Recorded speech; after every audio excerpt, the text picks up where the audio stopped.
नमस्कारम। Hello दोस्तों, क्या हाल चाल। आपने सीजीएल एनालिसिस पार्ट फर्स्ट देख लिया होगा। बताना कैसा लगा आपको। अपन आज चालू करने वाले अपने मॉडर्न हिस्ट्री का नेक्स्ट पार्ट। अपन बात कर रहे हैं भारत के गवर्नर जनरल की। अपन ने बंगाल का गवर्नर जनरल, ये दोनों पोर्शन कंप्लीट कर लिए थे। अपना थर्ड पोर्शन आता है भारत के गवर्नर जनरल। तो आज अपन भारत के गवर्नर जनरल के पार्ट में एंट्री करने वाले हैं। तो अपन बात करने वाले कि इसमें जो भारत के गवर्नर जनरल कौन कौन हुए थे इसको मैं बताऊंगा आपको ट्रिक के साथ में। सीधी एक कहानी जोड़ूंगा, उस कहानी से आपको सीधा याद हो जाएगा। पहले आप देखते हैं विलियम बेंटिक अपन ने देखा 1828 से 33, 1833 से 1835। बोलो भैया आपने ना दो टाइम पीरियड कैसे लिखा? भैया आपने दोनों टाइम पीरियड क्यों लिखा? देखो मैं बताता हूं। जो विलियम बेंटिक थे उनको 1828 में बंगाल का गवर्नर जनरल बनाया। इनको नहीं पता था कि भैया मैं आगे जाकर भारत का गवर्नर जनरल बनने वाला हूं। लेकिन क्या होता है, लेकिन क्या हुआ, बीच में हुई कहानी। 1833 तक ये बंगाल के गवर्नर जनरल है, तो इनको अपन बोल सकते हैं बंगाल का अंतिम गवर्नर जनरल। इसी के बाद में क्या आता है, यहां आता है 1833 का चार्टर एक्ट। 1833 का क्या है, चार्टर एक्ट। चलो बढ़िया, बड़ा आ गया भैया, चलो ये समझ में आ गया। इस एक्ट में बोला जाता है कि भैया जो बंगाल का जो गवर्नर जनरल होगा वो भारत का गवर्नर जनरल हो जाएगा। तो ये कहानी समझ में आई। ये 2 साल रहे थे भारत के गवर्नर जनरल। इसी के बाद में आते चार्ल्स मेटकॉफ। 1835 से 1836 के बीच में 1 साल काम किया था, लेकिन काम किया था बहुत बढ़िया। क्वेश्चन बनता है, इनको समाचार पत्रों का मुक्तिदाता के नाम से जाना जाता है। लॉर्ड ऑकलैंड के समय जो एशिया था, जो अपना एशिया था, एशिया में एक स्थिति बनी थी जो मैं आपको बताने वाला हूं कि क्या स्थिति बनी थी उस टाइम की। जो सिचुएशन थी, क्या सिचुएशन रह गई थी। अंग्रेज डरे हुए थे इसके काल में। अंग्रेज क्यों डरे हुए थे वो आपको बताने वाला हूं। अब आता है एलनबरो 1842 से 44, हॉर्डिंग 44 से 48, डलहौजी 48 से 56। डलहौजी फेमस है डॉक्ट्राइन ऑफ लैप्स के कारण। और कैनिंग 1856 से 57। कैनिंग आप बोलो भैया यार कैनिंग हमें जानता है, हम कैनिंग को जानते हैं। कैनिंग हमें नहीं जानता, लेकिन हम कैनिंग को जानते हैं। आपने बताया था 1858 के। 1858 में क्या होता है कि एक पहला भारत का GOI, government of India act आता है। उसमें बोला जाता है क्या कि भैया जो अब भारत का जो गवर्नर जनरल होगा वो भारत का वायसराय होगा। आपने पढ़ाया था कि कैनिंग ने ना इलाहाबाद के किले से जो एलिजाबेथ द्वारा जो दस्तक या पत्र भेजा गया था उसको पढ़ा था, और ये अपनी इसकी मनमानी चलाई थी। क्या मनमानी चलाई थी इसने बोला था कि भैया जो भारत का गवर्नर जनरल होगा वो कौन हो जाएगा, भारत का गवर्नर जनरल, तो वो हो जाएगा भारत का वायसराय। Okay clear. अब बोलो भैया कहानी से जोड़े नहीं आप, हमें याद ही नहीं हुआ। अब मैं याद कराता हूं। देखो बेंटिक आपको याद रखना पड़ेगा। विलियम बेंटिक भारत का पहले गवर्नर जनरल। भारत के पहले जीजी कौन? भारत के पहले जीजी विलियम बेंटिक साहब। Charles Metcalfe. चलो देखो मैटकॉफ के काम को आंकने के लिए, मैटकॉफ के काम, कहानी सुनना, मैं जोड़ रहा हूं सारे को। मैटकॉफ के काम को आंकने के लिए एक एलियन आया। मैटकॉफ का वो देखता है उसके काम को आंकने के लिए। कंपनी बोली भाई उसके काम को देखो तो सही कैसे क्या काम कर रहा है। तो मैटकॉफ के काम को आंकने के लिए कंपनी ने भेजा एलन को। अब जो एलन था ना, एलियन मान लो, एलियन आया, एलियन था, एलियन थे वो। एलियन खुद के गोले पर क्या था, बहुत फेमस सेलिब्रिटी था। एलियन क्या था कि खुद के गोले पर बहुत फेमस सेलिब्रिटी था। अब सेलिब्रिटी होते तो वो खुद के होर्डिंग्स लगवाते हैं, खुद के वो क्या लगा रहे, होल्डिंग लगवाते हैं। अब होल्डिंग लगवाया, वहां पे क्या है कि एलियन है, एलियन के अपने टेक्नोलॉजी बहुत हाई लेवल की होती है। तो उसने क्या करा कि उस गोले पर जो एलियन थे उन्होंने कर रखा था, जो आटा होता है ना उसको जो आटा था, आटे को बहुत टाइट कर लिया था। मतलब कुछ सब्सटेंस मिलाया तो आटा क्या बहुत टाइट होगा। उस आटे के थ्रू इन्होंने ना होल्डिंग्स बनवाने लग गए। बोलो भैया यार आटे से होल्डिंग अच्छी टेक्नोलॉजी है। होल्डिंग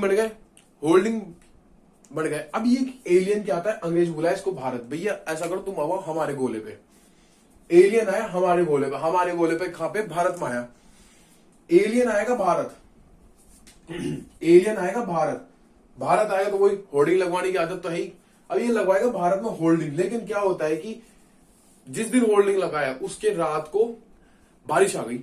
तो बोला यार भैया बारिश आने के बाद आटा होता है ना वो सॉफ्ट हो जाता है। तो जो होल्डिंग थे वो क्या है, ढह गए। होल्डिंग क्या हो गए, ढह गए, डेमोलिश कर गए, सब टूट गया, टूट के नीचे बिखर गए। अब भैया नीचे बिखर गए तो अब चूहा आएंगे, चूहे चींटियां, चूहे आएंगे तो क्या करेंगे, उसको काटेंगे, काटेंगे खाएंगे, बस सीधा याद रखो। मैटकॉफ के काम को आंकने के लिए, आंकने से हो गया ऑकलैंड, लॉर्ड ऑकलैंड। काम को आंकने के लिए एक एलियन आया, एलियन से याद रखो एलन बोरो। एलियन आएगा तो होर्डिंग लगवाएगा बड़े बड़े, होर्डिंग से याद रखो हार्डिंग। अब जो होल्डिंग थे अपने, होल्डिंग क्या करेंगे, ढह जाएंगे, बारिश में लगवा दिए, बारिश आ गई रात को, इनको क्या पता बारिश आ गई, वो ढह जाएंगे, ढह गए से होगा डल हो जी। अब फिर क्या होगा, डहने के बाद चूहे आएंगे, चूहे क्या करेंगे, उसको काटेंगे, होल्डिंग्स को क्या करेंगे, काटेंगे खाएंगे, काटेंगे यानी कि कैनिंग। चलो भैया यार आपने कहानी बना दी, बढ़िया याद हो गया। विलियम बेंटिक याद रखना है, चार्ल्स मैटकॉफ, अब याद हो, चार्ल्स छोड़ो, मैटकॉफ के काम को आंकने के लिए एक एलियन आया, एलियन ने क्या लगवाया, होल्डिंग लगवाया, लेकिन बारिश आ गई उसके रात को बारिश आ गई तो वो होल्डिंग थे वो ढह गए तो फिर चूहों ने क्या किया, उसको काट दिया, काट के खा गए। तो ये थे भारत के गवर्नर जनरल। अब अपन बात करने वाले 1833 का चार्टर एक्ट। एक बार स्क्रीनशॉट लो इसको। चलिए मैं रफ करता हूं।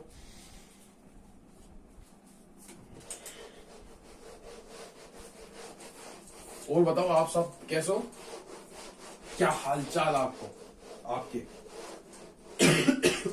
सॉरी थोड़ा पानी पी लिया, खराश हुई है इस गले में।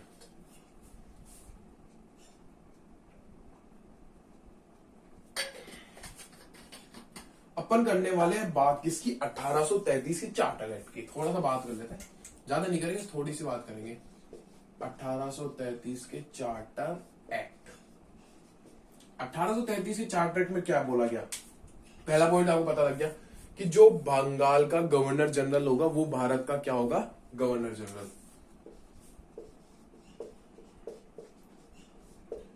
बंगाल के गवर्नर जनरल, ये क्या होगा, भारत का गवर्नर जनरल भारत का गवर्नर जनरल। जीजी का मतलब है गवर्नर जनरल, जीजी कौन है, जीजी यानी गवर्नर जनरल। वो पहला भारत का गवर्नर जनरल कौन था, विलियम बेंटिक।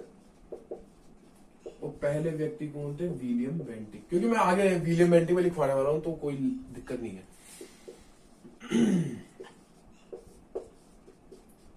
विलियम बेंटिक, चलो क्लियर। दूसरा पॉइंट क्या निकल के आता है, इसमें जो कंपनी थी, यही सी कंपनी थी, उसका जो कार्य पद्धति, मतलब एक तरह से जो कंपनी थी, उसको बोला गया कि भैया आप 20 साल तक और काम कर लो।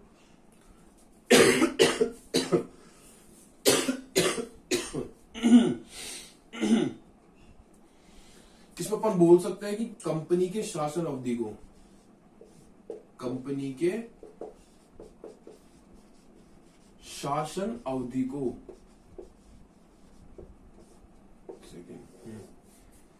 कंपनी के शासन अवधि को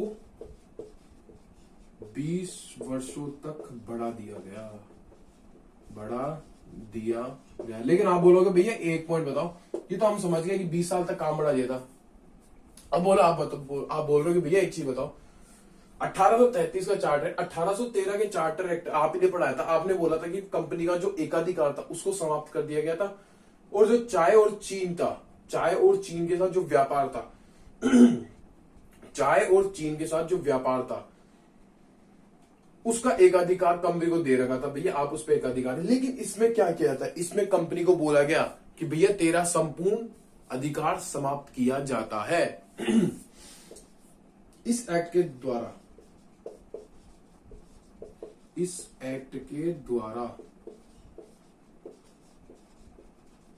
कंपनी के संपूर्ण, चलो सही है, कंपनी के संपूर्ण एकाधिकार को समाप्त कर दिया गया। चाय चीन भी छीन लिया, चाय और चीन के साथ जो व्यापार का एकाधिकार प्राप्त था वो भी छीन लिया, संपूर्ण एकाधिकार को समाप्त कर दिया।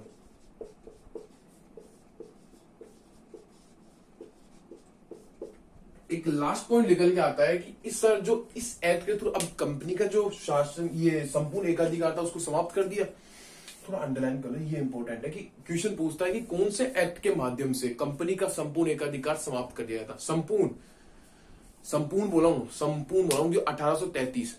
अब एक क्वेश्चन बोलेगा 1813 के चार्टर एक्ट के थ्रू बोलेगा कि ऐसा कौन सा एक्ट का जिसके थ्रू चाय और चीन को छोड़कर, चाय और चीन के साथ व्यापार को छोड़कर एकाधिकार समाप्त कर दी गई। तो 1813 वहां पे करेक्ट आंसर होगा। और यहाँ पे क्या आएगा कि कंपनी के संपूर्ण एकाधिकार को किस एक्ट के माध्यम से समाप्त किया गया? 1833 के चार्टर एक्ट के थ्रू।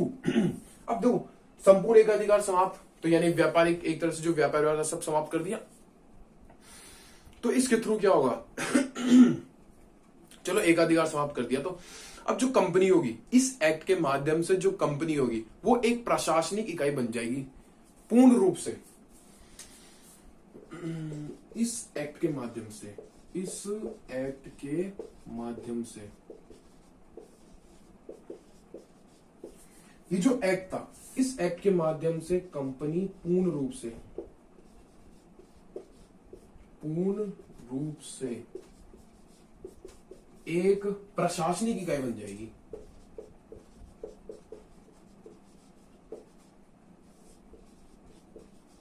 क्या बन जाएगी? एक प्रशासनिक इकाई बन जाएगी। ये इंपॉर्टेंट था कि सवाल पूछेगा किस एक्ट के माध्यम से कंपनी को एक पूर्ण रूप से प्रशासनिक इकाई माना गया। तो आंसर आएगा 1833 का चार्टर एक्ट। एक बार इसका स्क्रीनशॉट लो। अब अपन चालू करने वाले हैं विलियम बेंटिक। क्या चालू करने वाले हैं? चालू करने वाले हैं विलियम बेंटिक। आज यार गले में ज्यादा ही खराश हो रही है, खांसी आ रही है बार बार।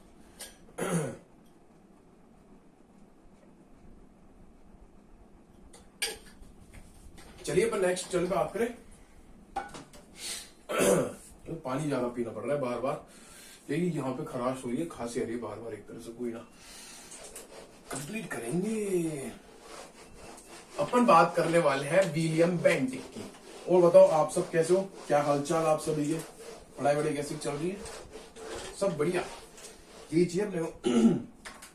अपन बात करने वाले हैं विलियम बेंटिक की। पहली हेडिंग लगाओ और लगाओ हेडिंग में लिखो विलियम बेंटिक। बेंटिक साहब बोलेंगे इसको अपन, इनको क्या बोलेंगे? बेंटिक साहब। टाइम पीरियड अपन लिख दिए तो एक बार वो लिख लो, कोई दिक्कत नहीं है। लिख देता अच्छा ही लगेगा। 1828 से 33, देन 1833 से 35 ओपी। तो वही पॉइंट, भारत के पहले गवर्नर जनरल, इन्हें अरे यार चंद्रबिंदु को लगा, इन्हें भारत के प्रथम गवर्नर जनरल बनाया गया। इनको क्या बनाया जाता है? इनको भारत का पहला गवर्नर जनरल बनाया जाता है। अब जो विलियम बेंटिक आता है, आपने भी पढ़ा होगा पहले भी कि ये विलियम बेंटिक साहब है ना, ये थे समाज सुधारक के रूप में। इनको जाना जाता है समाज सुधारकों के रूप में।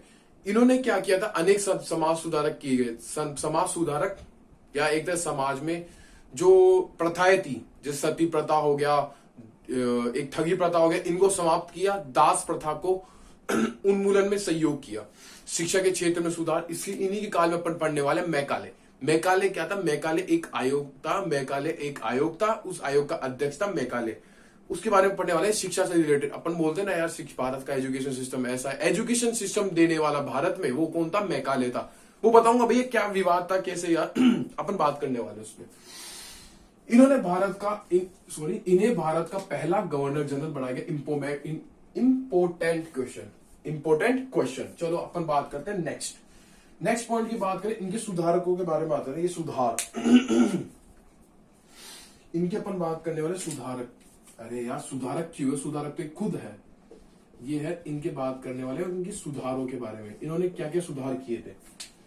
पहला निकल के आता, सती प्रथा को समाप्त किया था। सती प्रथा के रूप में पहला सती प्रथा। सती प्रथा क्या थी? कुप्रथा थी यहाँ भाई, जो चलती आ रही थी पहले से। तो इन्होंने इस चीज का विरोध किया था, सती प्रथा का, और इसको एक एक्ट के रूप में दिसंबर 1829 को समाप्त करा दिया था। और इसमें धारा थी 17। तो आपको मैं सारा लिखाने वाला हूं। पहले अपन बात करते हैं सती प्रथा के बारे में। बोलो भैया, आप भी ऐसे बैठे हो, भैया यार आपने सती प्रथा तो लिखा दिया यार, क्या बीमारी है ये सती प्रथा। चलिए इस बीमारी को दूर करते हैं, बात करते हैं सती प्रथा के बारे में।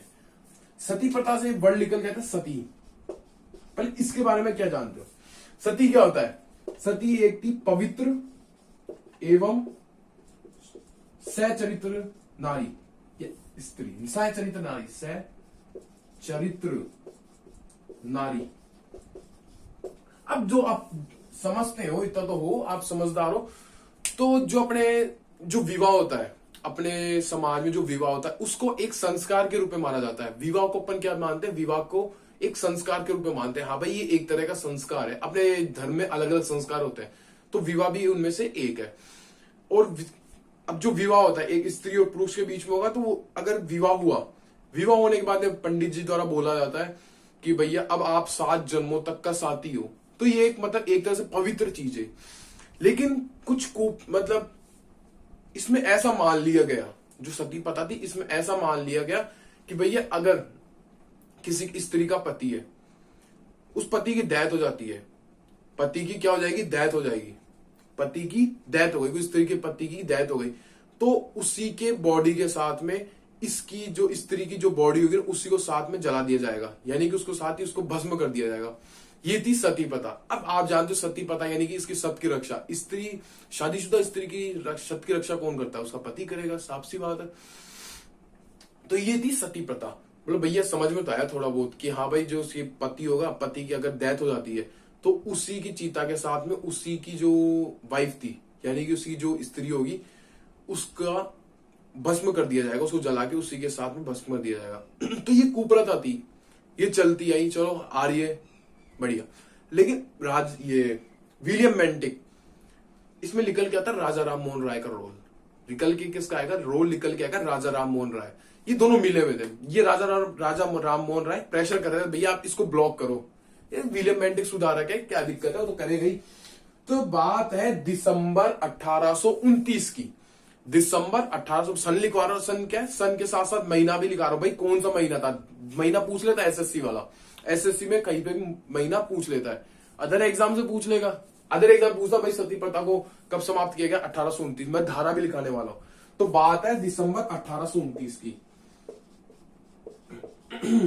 दिसंबर 1829 को धारा 17 के तहत, कौन सी धारा? धारा याद रखना, धारा 17 के तहत, एसएससी वालों धारा याद रखना।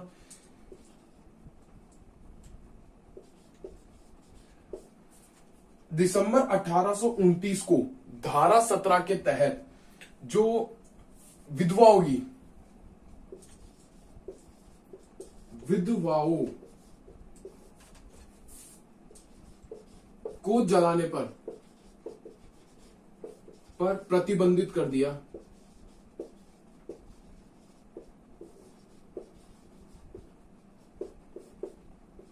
ये ऐसा लिख सकते हैं अपन, दिसंबर 1829 को धारा 17 के तहत विधवाओं को जलाने पर प्रतिबंध लगा दिया गया। प्रतिबंध लगा दिया गया, प्रतिबंधित किया। दिसंबर 1829 को धारा 17 के तहत विधवाओं को जलाने पर प्रतिबंध लगा दिया।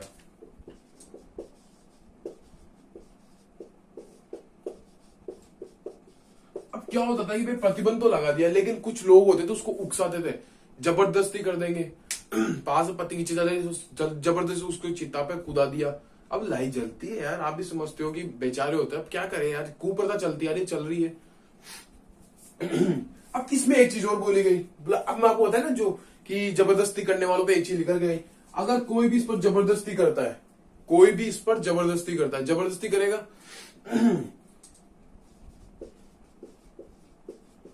जबरदस्ती करने वालों को मान लिया गया भाई कि क्या है, मानव हत्या का अपराधी है।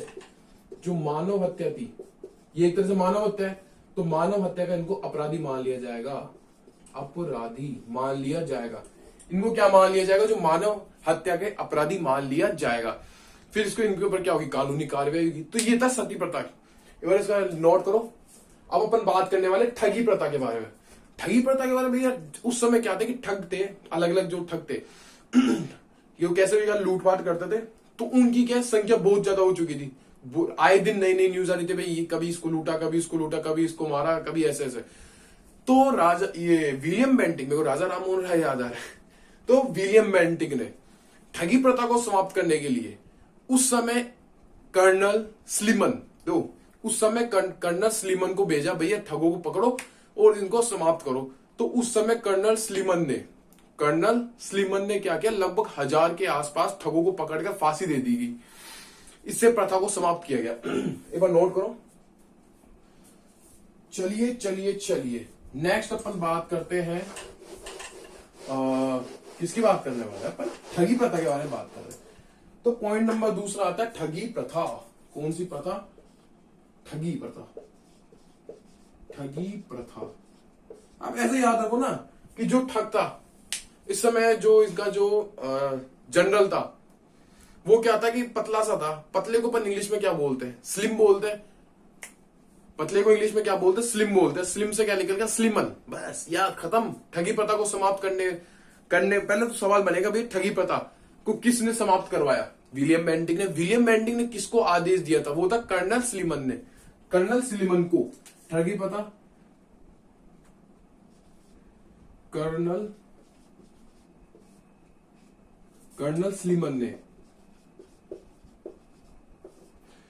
स्लीमन को के आदेश, ये विलियम बेंटिक के आदेश पर कर्नल स्लीमन ने ठगी प्रथा को समाप्त कराया। ठगी प्रथा को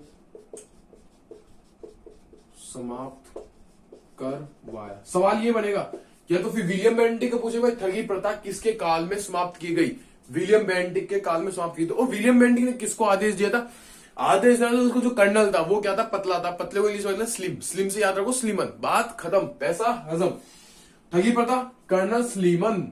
चलो ठगी प्रथा खत्म। अब तीसरा क्या आता है? ठगी प्रथा कर ली, बहुत बढ़िया। अब क्या आएगा? दास प्रथा। एक आएगा दास प्रथा। दास प्रथा का उन्मूलन हुआ था 1833 में, 1833 ईस्वी में। एलन बोर होते उस समय। 1833 में कौन आएगा? रुको रुको रुको रुको रुको रुको, 1833, यही तो है दास प्रथा का। मैं कहा खो गया? दास प्रथा का उन्मूलन। अब दास प्रथा का जो उन्मूलन था वो एलन बरो ने करवाया था, लेकिन नाम किसका आएगा? William Bentinck. और चौथा, शिक्षा के क्षेत्र में सुधार। ये इंपॉर्टेंट है, यहां से भारत का एजुकेशन सिस्टम डिसाइड किया गया था। मतलब भैया भारत का एजुकेशन सिस्टम, अच्छा भाई भारत का एजुकेशन सिस्टम यहां से डिसाइड किया गया था। तो अपन बात करने वाले हैं शिक्षा सुधार,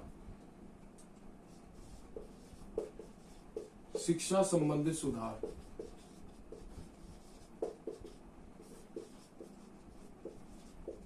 ये हेडिंग बढ़ेगी अगले बार। अब नेक्स्ट, फटाफट इसका स्क्रीनशॉट लो। अब लेक्चर चल जाएगा मेरे हिसाब से 35 मिनट के आसपास का, कोई ना। अब मैं वही कंप्लीट कराऊंगा भाई। टॉपिक पढ़े तो अच्छी तरह पढ़े ना। अब लोग पढ़ाते विलियम बेंटिक, सती प्रथा, ठगी प्रथा और ये दास प्रथा, शिक्षा संबंधी सुधार। बात खत्म भाई। कहां बात खत्म? अभी तो वो आएगा मैकाले आयोग लिखा देंगे कि 1834 में मैकाले आयोग आया, बस बात खत्म। भाई क्यों आया मैकाले आयोग? शिक्षा संबंधित सुधार क्यों किया गया? इसका रीजन तो बताइए। मैं बता रहा हूं, उसका रीजन मैं बताऊंगा, भैया बताएंगे। चलो चले अपन शिक्षा संबंधित सुधार, हेडिंग डाल लो। इसमें क्या होता है कि एक विवाद निकल के आता है। बोले भैया विवाद, शिक्षा संबंधित सुधार में कैसा विवाद? शिक्षा संबंधित सुधार में कैसा विवाद? पहले हेडिंग लगाओ। आप लगाओ हेडिंग। हेडिंग क्या लगाओगे? शिक्षा संबंधित सुधार। कौन सा? शिक्षा संबंधित सुधार। लो जी। अब मैं आपको बताता हूं भैया। अपन ने पढ़ा था 1813 का चार्टर एक्ट। बोला हाँ भैया आपने पढ़ाया था 1813 का चार्टर एक्ट। तो उसमें मैंने आपको 3 चीजें पढ़ाई थी 1813 के चार्टर एक्ट में। सिर्फ 3 चीजें याद रखो। क्या क्या? कि एक तो जो ईआईसी का जो एकाधिकार था उसको समाप्त कर दिएगा, केवल चाय और चीन के साथ व्यापार को छोड़कर बाकी का एकाधिकार समाप्त कर दिया। हाँ भैया सही बात है। दूसरा क्या निकल के आता है? दूसरा, शिक्षा पर 1 लाख रुपए का अनुदान। मैंने 1813 के चार्टर एक्ट में पढ़ाया था आपको संवैधानिक विकास वाले टॉपिक में कि भैया ये मैं आपको आगे बताने वाला हूं। वो दिन आ चुका है अब, वो दिन आ चुका है अब। कैसे क्या किया गया? और तीसरा पॉइंट क्या था? तीसरा पॉइंट था जो भारत में इस्लाम, ये भारत में जो ईसाई मिशनरी थे उनकी नियुक्ति की गई कि धर्म प्रचार के लिए, भारत में धर्म प्रचार के लिए ईसाई मिशनरियों की नियुक्ति की। ये 3 चीजें थी 1813 के चार्टर एक्ट में, जिसको अपने को ध्यान में रखना है। तो भैया यार समाज सुधार 1813 के चार्टर एक्ट में क्या चक्कर है। अब बात करते हैं 1813 के चार्टर एक्ट में। बात है 1813 का चार्टर एक्ट। इस चार्टर एक्ट में बोला गया कि क्या शिक्षा पर 1 लाख रुपए का अनुदान, जो शिक्षा होगी, शिक्षा पर 1 लाख रुपए का अनुदान। बोला हाँ यार भैया ये तो आपने बताया था, अब इसका डिस्ट्रीब्यूट कैसे करना है। 1 लाख रुपए दे तो दिए, अब इसको कैसे बांटेंगे। भैया जो अंग्रेज थे, जो शिक्षा के लिए मेन काम क्या होता है, शिक्षा किसी चीज की भी आप शिक्षा लोगे तो उसके लिए मेन काम क्या होगा। सोचो सोचो सोचो, क्या शिक्षा के लिए मेन काम क्या होगा। शिक्षा के लिए मेन काम क्या होता है, किसी चीज को आपको शिक्षित करना है तो उसके लिए मेन काम क्या होगा। भैया किस चीज की शिक्षा दे रहे हो और किस लैंग्वेज में शिक्षा दे रहे हो। मेनली दो मोटा मोटी जो बात होती है वो 2 चीजों पे होती है कि आप किस चीज के लिए आप उसको शिक्षा दे रहे हो, किस चीज की शिक्षा दे रहे हो, और एक किस लैंग्वेज में उसको शिक्षा दे रहे हो। 2 चीजें निकल के आई। एक तो कि भैया किस चीज की शिक्षा, किसकी शिक्षा, शिक्षा किसकी होगी, शिक्षा किसकी और किस लैंग्वेज में और किस भाषा में। ये 2 इंपॉर्टेंट पॉइंट। भैया शिक्षा किसकी, किस चीज की आप शिक्षा देने में हो, और एक किस भाषा में। भैया लैंग्वेज कौन सी रखोगे। तो इस चीज को लेकर अंग्रेजों में विवाद उत्पन्न हुआ। जो अंग्रेज थे उनमें विवाद उत्पन्न हुआ। जैसे देखो मैं हूं, आप हो, आपके पास में अदर व्यक्ति बैठा है, आपके पास खूब स्टूडेंट देख रहे हैं क्लास को, तो अदर एक इधर बैठा है, एक इधर, एक इधर। मान लो क्लास है लंबी, आप बैठो, आपके पीछे 10 बैठा है, आपके पीछे 1 बैठा है, ऐसे आपके लाइन में 2 इधर, 2 इधर, 2 इधर, मतलब कुल मिला के मान लो 1000 जने बैठे अपने क्लासरूम में, और मैं बता रहा हूं। तो मैंने आपको पूछा कि भैया ऐसा करो, आपको मैंने 1 लाख रुपए दिया, आप क्या रखोगे लैंग्वेज, आप किस चीज की शिक्षा दोगे और आप क्या अपनी लैंग्वेज रखने वाले। तो ऐसे बात करते कि आप अलग ओपिनियन दोगे, आपके पास वाला अलग ओपिनियन नहीं देगा, आपके पीछे वाला अलग ओपिनियन देने वाला। तो सबके ओपिनियन अलग अलग रहेंगे, तो कुछ के ओपिनियन मिलेंगे भी। सुनते जाओ। अब कुछ आप स्टूडेंट्स होंगे जिनके ओपिनियन मिलने वाले हैं, तो आप क्या होगे कि एक अपना गुट बना लोगे, एक अपना समूह बना लोगे। तो ऐसा करो, तो अपने ओपिनियन सारे मिल गए, अपने इधर आ दो, आधे के इधर मिल गए, आधे के इधर मिल गए। तो ऐसे मोटा माटी करके अंग्रेजों में विवाद उत्पन्न हुआ, और विवाद उत्पन्न हुआ तो आपकी तरह ही 3 ग्रुप बने। आपकी तरह ही 3 ग्रुप बने। आपकी तरह क्या बनेंगे, 3 ग्रुप बन जाएंगे। एक ग्रुप इधर, एक ग्रुप इधर, एक ग्रुप, एक का हेड इधर बन गया, एक का हेड इधर बन गया, एक का हेड इधर बन गया। चलो तीनों के हेड बन गए, चलो बढ़िया है। अब बात करते हैं, पहला समूह क्या बोलता है कि भैया हमें जो प्राच्य शिक्षा समर्थक थे वो भैया जो प्राचीन शिक्षा है हम उसमें हमें आप उसको ऐसा करो, जो प्राचीन शिक्षा है आप ऐसा करो कि उसकी तो शिक्षा हमें दो। और आप जो लैंग्वेज रखोगे, लैंग्वेज रख लो संस्कृत और फारसी, या अरबी थी, हाँ संस्कृत और अरबी लैंग्वेज आप रख लो। सेकंड समूह वाले क्या बोलते हैं, भैया जो स्थानीय लैंग्वेज को प्रमोट करते थे, ऐसा करो कि भैया आप तो स्थानीय जो भाषा है, सॉरी स्थानीय शिक्षा है, वो स्थानीय शिक्षा समर्थक जिनको अपन बोलते हैं स्थानीय शिक्षा समर्थक, हमारे जो स्थानीय शिक्षा है उससे रिलेटेड आप ऐसा करो, जो बंगाली है उसके बारे में आप हमें बताओ। और जो लैंग्वेज रखोगे, लैंग्वेज गुजराती लैंग्वेज रख दो, बात खत्म। तीसरे थे बाहर के, यानी कि पाश्चात्य शिक्षा वाले, वो ऐसे बोलेगे भैया हमें चाहिए पाश्चात्य शिक्षा, और जो उसका जो माध्यम होगा वो होगा अंग्रेजी माध्यम। एक ग्रुप ये बोल रहा है, एक ग्रुप ये बोल रहा है, एक ग्रुप ये बोल रहा है, तो अब मेरे को तो सोल्यूशन निकालना पड़ेगा ना। अब मैं मान लो विलियम बेंटन को मैं बोलूंगा यार चच्चा मेकाले सर हो आप इधर आओ, तो 1834 ईस्वी में मैकाले को बुलाया गया। चच्चा मेकाले, चच्चा बाहर से देख रहे थे मैकाले साहब रूम में ऐसा काम चल रहा है, ये तो मामला खराब है भैया, विवाद हो गया। मैकाले साहब आएंगे, चच्चा बोले कि भैया मैं आता हूं, मैं संभालूंगा। चच्चा मेकाले आते हैं 1834 ईस्वी में। 1834 ईस्वी में चाचा मेकाले की क्या होती है, एंट्री होती है। वो ऐसा बोलते हैं यार मेरे को चाहिए 4-5 जने कि मेरे को एक कमेटी बनानी है, कमेटी के थ्रू मैं निर्णय लूंगा। तो इसमें वर्ष 1834 ईस्वी में मैकाले की समिति के द्वारा बोला गया है, या मैकाले के द्वारा बोला गया कि भारतीयों की शिक्षा यदि भारतीयों को पाश्चात्य शिक्षा अंग्रेजी माध्यम में देनी चाहिए। ये पकड़ लिया थर्ड ग्रुप वाले को कि भारतीयों को जो शिक्षा है ना वो भारतीयों को पाश्चात्य शिक्षा अंग्रेजी माध्यम में देनी चाहिए। तो ये चीज अपन लिखने वाले हैं। सॉरी रेगुलरली बोल रहे तो यहाँ पे आज ये खराश ज्यादा हो रही है।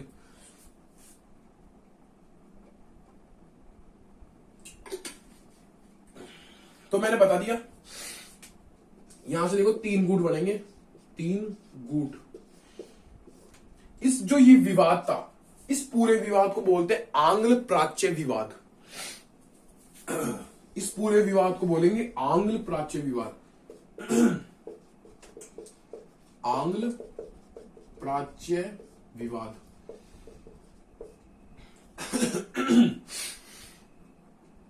एक बार इसको थोड़ा सा आप बना दो, 3 गुट बनेंगे अलग अलग अलग अलग अलग, थोड़ा सा बना दो, स्क्रीनशॉट ले लो, मैं रफ करता हूं ना।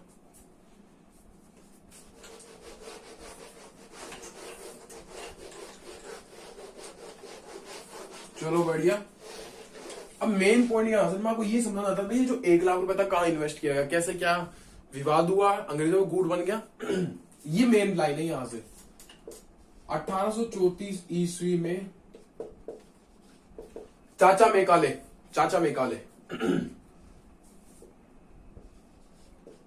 मैकाले की अध्यक्षता में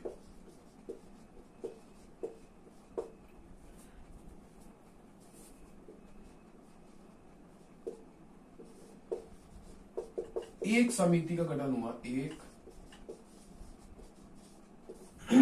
समिति का गठन हुआ, और उस समिति के द्वारा बोला गया, और यह समिति के और मैकाले के द्वारा बोला गया, और मैकाले के द्वारा कहा गया। ये सीधी एनसीईआरटी की लाइन है, सीधी जो आपको लिखा रहा हूं। 1834 में मैकाले की अध्यक्षता में एक समिति का गठन हुआ, और उसमें मैकाले के द्वारा कहा गया कि भारतीयों को शिक्षा, या भारतीयों को पाश्चात्य शिक्षा, कि भारतीयों को पाश्चात्य शिक्षा का ज्ञान या पाश्चात्य शिक्षा अंग्रेजी माध्यम में देनी चाहिए, अंग्रेजी माध्यम में देनी चाहिए। अब बोलते क्या भैया यार भारत का एजुकेशन सिस्टम ऐसा है, तो ये था एजुकेशन सिस्टम देने वाला चाचा मैकाले भारत में, जिसको बोलते हैं भारत का एजुकेशन। अलग अलग बोलते हैं यार ये ऐसा होना चाहिए, ये भारत के एजुकेशन में ये ऐसा होना चाहिए, ये गलत है, ये सही है, ऐसा हम डिफरेंस करते ना, तो इसके लिए ये जिम्मेदार था मैकाले। चलो ये कंप्लीट। एक इसी में एक टॉपिक आता है अधोगामी निस्यंदन का सिद्धांत, ये डाउनवर्ड फिल्ट्रेशन थ्योरी, उसके बारे में बात करते हैं, थोड़ी सी बताते हैं, फटाफट स्क्रीनशॉट लो। ये छोड़ो उसको, उस वाले पॉइंट को छोड़ो, ऐसा करो, वो आपके काम का भी नहीं है। उसको मैं क्या एक लेक्चर लेके आऊंगा, इस टॉपिक को उसको एक साथ मर्ज करके लेके आऊंगा। विलियम बेंटिक का काम कंप्लीट। विलियम बेंटिक साहब ऐश करिए, अब आप जा चुके हैं, अब सेकंड कौन था? सेकंड चचा कौन था? सेकंड चचा था चार्ल्स मैटकॉफ। कौन सा कॉफ? Charles Metcalfe. सेकंड की बात करने वाले अपन चार्ल्स मैटकॉफ की। चार्ल्स मैटकॉफ के टेन्योर 1 साल का टेन्योर था, मतलब भैया यार ये 1 साल काम किया है। 1835 से 36 खत्म। चच्चा मैटकॉफ जाइए। मैटकॉफ ने क्या किया था? मैटकॉफ के पहले क्या है कि 1823 ईस्वी में एक लाइसेंस एक्ट चल रहा था, उसको इसने रद्द कर दिया था। भैया लाइसेंस एक्ट क्या है, एक बार नोट कर लो। 1823 ईस्वी में प्रारंभ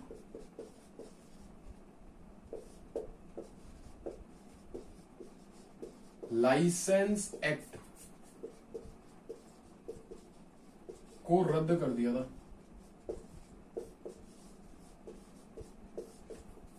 बोलो भैया यार ये चीज समझ में नहीं, इसको थोड़ा ब्लू से मार्क करता हूं कि भैया लाइसेंस एक्ट क्या बीमारी है। देखो लाइसेंस एक्ट क्या था कि सपोज करो मैं हूं, अब मैं क्या हूं कि 1823 से पहले मैंने प्रेस खोल रखी थी, जहां से मैं अलग अलग साहित्य हो गए, अखबार हो गए, बाकी सब पब्लिश कर रहा था। मेरे पास क्या 1823 में क्या बोला जाता है कि लाइसेंस एक्ट के थ्रू कि भैया मेरे पास लाइसेंस होना चाहिए, मेरे पास क्या होना चाहिए? लाइसेंस होना चाहिए। अगर मेरे पास लाइसेंस नहीं रहा अगर लाइसेंस नहीं होगा तो मैं क्या है, कोई भी साहित्य हो गया, अदर कोई चीजों को मैं पब्लिश नहीं कर सकता था। अगर मैंने बाई चांस पब्लिश कर दी और उनको पता लग गया तो मेरे पे क्या होगी, कानूनी कार्यवाही होगी। तो ये था लाइसेंस एक्ट, लाइसेंस होना जरूरी था। तो इसने इस लाइसेंस एक्ट को क्या कर दिया था, रद्द कर दिया था। अगला पॉइंट, नेक्स्ट पॉइंट खतरनाक है, जिसको उसके नाम से जाना जाता है। बोलो भैया यार नेक्स्ट पॉइंट क्या है, क्या जाना जाता है, क्या इसे जाना जाता है, जो समाचार पत्रों का इसको मुक्तिदाता बोला जाता है। समाचार पत्रों से इसने क्या है, प्रतिबंध हटा दिया था। पॉइंट है कि जो समाचार पत्रों से प्रतिबंध हटा दिया था, प्रतिबंध हटाने के कारण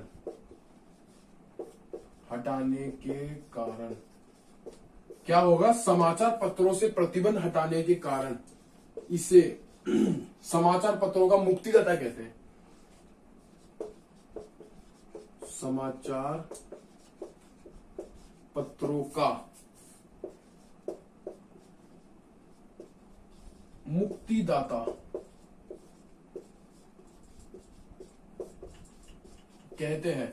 मतलब भैया यार ये इंपॉर्टेंट क्वेश्चन है भैया, ये पूछ रखा है, एनडीए में पूछ रखा है, सीडीएस में सवाल आ चुका है, एसएससी में भी आ चुका है। बैंकिंग का बात, बैंकिंग में देखा रही क्या, बैंकिंग का आता है, हिस्ट्री का आती है। समाचार पत्रों का मुक्तिदाता, क्लियर। अति महत्वपूर्ण सवाल है, एनडीए में रिपीटेड क्वेश्चन है, एनडीए और सीडीएस का रिपीटेड क्वेश्चन है। और जैसे अपन रेलवे में ये पूछता है तो मतलब बोलते हैं ना, चलता मिलता सवाल है। समाचार पत्रों का मुक्तिदाता चार्ल्स मैडकॉफ। लाइसेंस तो प्रतिबंध लगाने वाला कौन था, चार्ल्स मैडकॉफ था। तो ये कंप्लीट, फटाफट इसका स्क्रीनशॉट लो। अब अपन बात करने वाले लॉर्ड ऑकलैंड की।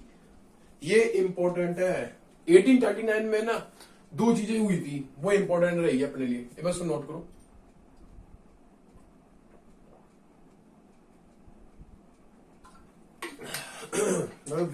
विक्स लेनी पड़ेगी, ज्यादा ही गले में प्रॉब्लम हो रही है।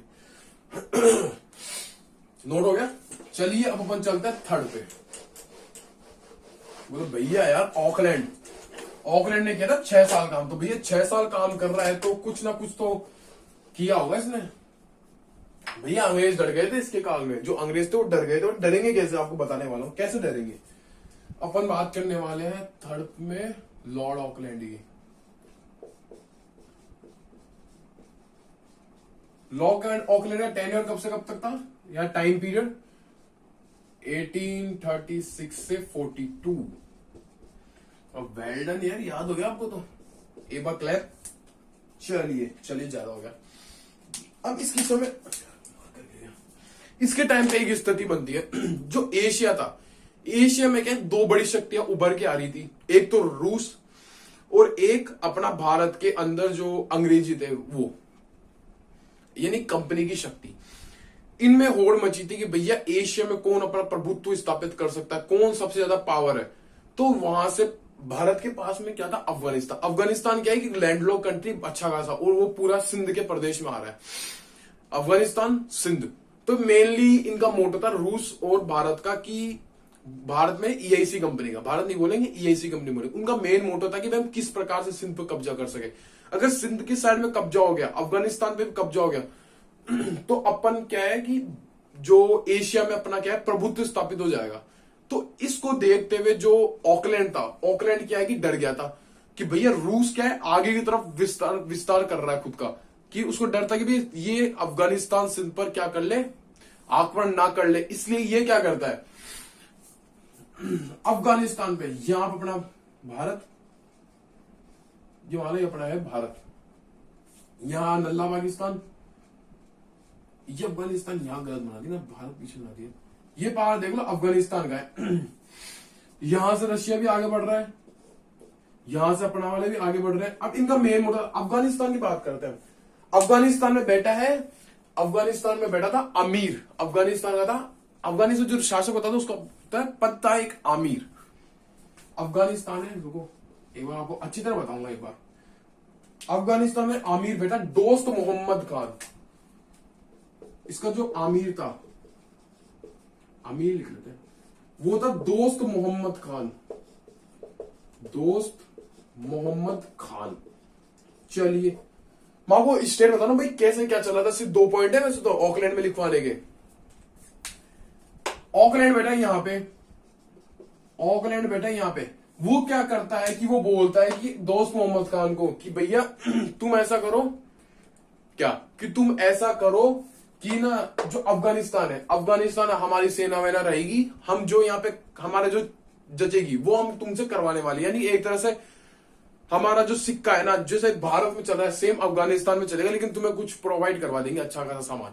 बोला ठीक है, लेकिन लेकिन लेकिन लेकिन लेकिन तुमने तो बोल दिया अंग्रेजों, तुमने तो बोल दिया, लेकिन मेरी भी एक है कि भैया जो पंजाब का पार्ट था उस समय, ये जो पंजाब का एरिया है, यहाँ पे कौन का शासक कर रहा है? रंजीत सिंह। पंजाब के महाराजा रंजीत सिंह यहाँ पे क्या कर रहे हैं? शासन कर रहे हैं। तो इन्होंने क्या किया था कि 1832 या 34 था ना, 1834 के आसपास एक प्रदेश था उसको जीत लिया था। अब दोस्त मोहम्मद का है ना, दोस्त मोहम्मद बोलता है भाई रंजीत सिंह से वो प्रदेश हमें चाहिए। उसका नाम निकल गया प्रदेश का, मैं आपको बताता हूं एक बार। रंजीत सिंह बोलते हैं भैया मुझे, रंजीत सिंह सॉरी दोस्त मोहम्मद बोलता है भैया रंजीत सिंह से ऐसा करो, आप बात करो और हमें ये प्रदेश दिला दो। लेकिन क्यों? अंग्रेज बात नहीं कर सकता रंजीत सिंह से, क्योंकि इनके बीच में अमृतसर की संधि हो रखी है। अमृतसर की संधि करने कौन आया था? चार्ल्स मैडकॉक का साइन हुआ था अमृतसर की संधि पे, याद है? तो अमृतसर की संधि हो रखी है। अमृतसर की संधि के थ्रू ऐसी कोई बात इनके बीच में नहीं हो सकती थी, कोई बात इनके बीच में ऐसी नहीं हो सकती थी। तो अब ऑकलैंड को आता है गुस्सा। ऑकलैंड बोलता दोस्त मोहम्मद तेरी मैं करता हूं हालत खराब। तो इनके बीच में होगा आंग्ल अफगान युद्ध। अब ये जो ऑकलैंड है वो भेजेगा शाह सुजा को, अपनी सेना भेजा अफगानिस्तान में। जो दोस्त मोहम्मद था वो भाग जाता है, वहां से बल निकलेगा दोस्त मोहम्मद, और ऑकलैंड की सहायता से यहां पे बैठता शाह सुजा। शाह सुजा बैठ गया। अब इनके मध्य क्या होता है? एक त्रिपक्षीय ट्रीटी होती है। किन किन के बीच में? एक निकल जाती है त्रिपक्षीय संधि। त्रिपक्षीय संधि, त्रिपक्षीय संधि किस किस, सवाल ये पूछता है फिर त्रिपक्षीय जो संधि थी वो किस किस के बीच में हुई थी? यहां है अंग्रेज, शाह सुजा, अंग्रेज हो गए, शाह सुजा हो गया, और कौन आएगा? अंग्रेज हो गए, शाह सुजा हो गया, और अपना पंजाब का कौन? रंजीत सिंह। इनके मध्य क्या होती है? संधि होती है, त्रिपक्षीय संधि। हाँ भाई कैसे तुम कर लो, शाह सुजा को बिठा दो, शाह सुजा राजी, चलो कोई ना। लेकिन क्या होता है? बात है 1841 ईस्वी में। 1841 ईस्वी में क्या होता है कि अगर देखो शाह सुजा में बैठा है, प्रजा क्या धीरे धीरे नाखुश हो रही है, प्रजा से नाखुश हुई, प्रजा नाखुश होगी तो विद्रोह का कारण ढूंढेगी। हाँ भाई ये विद्रोह हुआ, विद्रोह कारण पकड़कर उस चीज पर विद्रोह कर देगी। ऐसा विद्रोह हुआ। वहां पे जो इनके अलग अलग जो होते पटेल, विद्वान हो गए, पटेल हो गए, जो वहां के सरदार हो गए, विद्वान तो बात नहीं करेंगे, पटेल हो गए, सरदार हो गए, वो मिले और इस शाह सुजा के खिलाफ क्या कर दिया? एक विद्रोह कर दिया। तो भैया इसको भगा दिया, भैया तू निकल यहां से, पहली फुर्सत में निकल। अफगानिस्तान शाह सुजा निकल गया। अगर शाह सुजा गया तो वापस कौन आएगा? फिर से दोस्त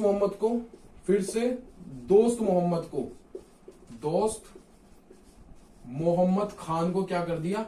यहां का राजा बना दिया गया। इससे क्या हुआ कि ये जो आंग्ल युद्ध था, आंग्ल अफगानी, इससे क्या हुआ? इनको तो कोई नुकसान नहीं हुआ। नुकसान किसको होगा? अंग्रेजों की सेना गई, पैसा लगा, टाइम खराब हुआ, सारे खराब हो गए ना। तो सबसे ज्यादा हानि मानी जाती है आंग्ल अफगान युद्ध से। तो एक बार इसका ये था कि भाई पूरे उस एशिया में क्या चल रहा है, कैसे कौन क्या ट्राई कर रहा है हड़पने के, हड़पना क्या तो कौन क्या ट्राई कर रहा है कि पूरे क्षेत्र अपना राज है जिससे हम एशिया पर कंट्रोल कर सके, या एशिया पर एक शक्ति के रूप में उभर सके। तो ये था, इसका स्क्रीनशॉट लो। अब ऑकलैंड के बारे में सिर्फ 2 पॉइंट है। बताओ कैसा लगा? आया मजा?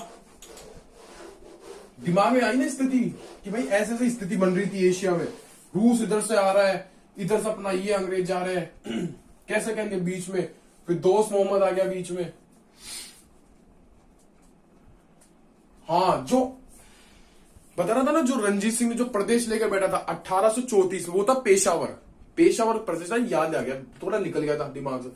जो प्रदेश था वो था पेशावर। पेशावर के लिए ये पूरा हुआ था, वो माना नहीं था। कौन? दोस्त मोहम्मद खान बोला रणजीत सिंह जब ऐसा कर पेशावर दिया, अंग्रेज बात नहीं कर सकते क्योंकि उन्होंने संधि कर रखी है अमृतसर की। तो अपन बात करते हैं पहला 1839 ईस्वी में आंग्ल अफगान युद्ध हुआ। आंग्ल अफगान युद्ध हुआ। अब इसी ने क्या किया कि 1839 में क्या किया कि कलकत्ता से लेकर दिल्ली के बीच में एक जीटी रोड का निर्माण कराया। कलकत्ता से दिल्ली तक जीटी रोड, जिसको अपन बोलते हैं ग्रैंड ट्रंक रोड।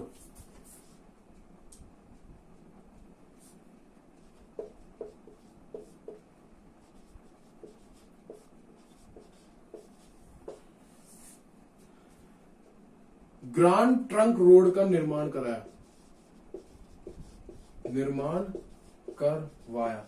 मतलब भैया यार ग्रैंड ट्रंक रोड का नाम हमें सुना लग रहा है। इसी रोड को अपन जाना जाता था, इसी रोड को शेरशाह सूरी रोड के नाम से जाना जाता था। ये जो रोड थी इसको अपन जानते थे शेरशाह सूरी रोड, इसके नाम से इसको जाना जाता था। तो ये पूछने का दिल्ली, कलकत्ता से दिल्ली तक जीटी रोड का निर्माण करवाने वाला शासक क्या? Governor general Lord Auckland. तो आज के लिए इतना ही काफी है ना, नेक्स्ट लेक्चर में कंप्लीट कर देंगे। चलो आज के लिए इतना काफी है, मिलते हैं नेक्स्ट लेक्चर में। जय हिंद, जय भारत, राधे राधे।